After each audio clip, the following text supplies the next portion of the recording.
There's only one person. While he's alive, there is only Lionel Messi. There is no discussion. If you're saying anybody else is the best player in the world, Messi's had a broken leg for a year, or he's dead. You are lying. It can't be true. Yeah. He's the best dribbler I've ever seen. He's the best passer I've ever seen. He scores as many goals as anyone I've ever seen. Sorry, I'm going back to it again, aren't I? But he deserves to win the Ballon d'Or like every year he won. People who says opposite, either they don't know football or they don't know what they're talking about. I think him and Cristiano Ronaldo are the best players. Yeah. Okay, and the difference between them, both of them, is that Cristiano goes out there and his mindset is give me the ball in the areas where I can score a goal. He's a goal scorer. He's a goal right scorer. Up there, a goal scorer. Cristiano Ronaldo, he's not bothered about being on the halfway line and playing at the rhythm of the game. He wants to be at the cutting knife edge of the game. Whereas Messi, you sometimes see him in a defensive midfielder position, picking up the ball, playing 1-2, just playing with the opposition, waiting for that moment, biding his time. He's involved in the rhythm of the game constantly. That's the difference between the two players. And then the guy's a magician. I mean, the size of him, he shouldn't be doing what he's doing, really. He shouldn't be. He's small. If you're going to build a player to come out of a machine, you're not going to throw Messi out there. Messi is an absolute joy to watch. You very rarely see him have a bad game. Cristiano Ronaldo is exceptional, outstanding, but he can drift in and out of games, from time to time. He needs to be given the ball. Messi hunts the ball, looks for it, works hard for the team. That is the biggest difference between the two. So not only is he a genius on the ball that toys with defenders and dribbles and twists and turns, but the critical stuff, the really efficient stuff that scores goals or assists goals, he does brilliantly as well. So as an attacking player, the most complete player for me in history. That's for sure what I've seen live. Without a doubt, that was an absolute... I mean, you can't talk about people that you've not seen, like the Pele, the Di Stefano, but I mean, and this is just a goal. 44 hat-tricks for club and country. This is liberty. It's out of order. That's too much. I mean, we 50 goals 5 times in a season. It's too much. I mean, his goal numbers, they're up there with the best, aren't they? They match kind of their goal a game thing of the very greatest players of all time in terms of obviously Ronaldo. We've talked about the big, Brazilian Ronaldo as well, and then you look at obviously Maradona. I never thought I'd see a better player than Diego Maradona, but if you look at, it's not just the goal scoring numbers. Currently, Messi has a goal or assist every 48 minutes. That's pretty. Bear in mind that every game is 95 minutes long. That's almost 2. Every single game. If we were talking like Premier League greats, Alan Shearer will still talk about a goal every 2 games, being that's what a great striker gets. He gets 2 every game.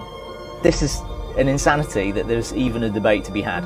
If you look at the underlying statistics, look at XG, so expected goals, you can break that down into XG build, which is basically you reverse engineer from the final shot, then you award that number to all of the players involved in the chain of passes leading up to that. So it could go to the goalie if the goalie started the move and he got passed around. So you would expect that Luka Modric, the greatest of all playmakers, that's where he would excel. Yeah. So if you look at the big contenders, Messi, Salah last season, Ronaldo, because why wouldn't he be? Neymar and Hazard. So he got 0.7 XG build per 90. And we have, within that group, there's a 0.81. Mo Salah had the worst at 0.2 because he's not involved in the goal because he's actually just scoring it. So you can't be involved in both of those things.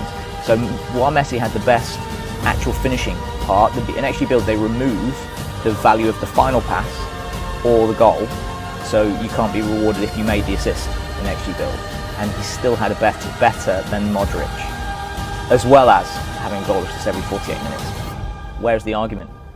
No, but people then argue he hasn't won the World Cup, so Maradona, that's what people's arguments are. But I agree with you in longevity, to play at the top level in today's game, how quick it is, the pace of the game, to score the goals, the assists that he has to be in that conversation. But all the best players play in this competition now. It's like a World Cup every year. That's where the best players play.